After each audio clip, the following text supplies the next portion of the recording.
تبارك الذي بيده الملك وهو على كل شيء قدير الذي خلق الموت والحياة ليبلوكم أيكم أحسن عملا وهو العزيز الغفور.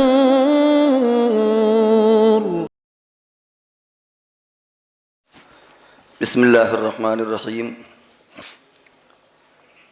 شرح نخبہ پڑھتے وقت جب یہ بات آئی کہ صرف حدیث متواتر ایک ہے، من کذب علی متعمدا الی آخرہ، تو بڑا دھکا سا لگا کہ یہ ذخیرہ حدیث میں صرف ایک ہی حدیث متواتر ہے. اس کے بعد بعض لوگوں نے یہ لکھا کہ کوئی بھی حدیث متواتر نہیں ہے.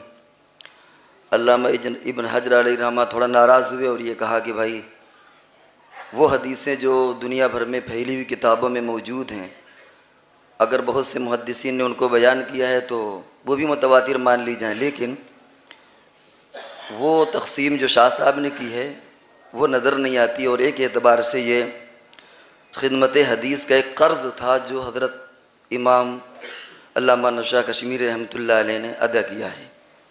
3 سطریں جو ہم آپ کے سامنے پڑھ کر سنائے دیتے ہیں. خصوصاً آپ نے حدیث صحیح اور حدیث متواتر کی اقسام میں اضافہ کر کے اس فن میں ایک نئی وسعت پیدا کی. آپ نے تحقیق کی بنیاد پر تواتر کو 4 اقسام، تواتر اسناد، تواتر طبقہ، تواتر عمل اور تواتر قدر مشترک میں تقسیم کیا، جس کی تفصیل مقالے میں مذکور ہے. تواتر کی مذکورہ تقسیم کے نتیجے میں حدیث نبوی کا ایک بڑا ذخیرہ ظنیات کے دائرے سے نکل کر یقینیات کے دائرے میں داخل ہو گیا.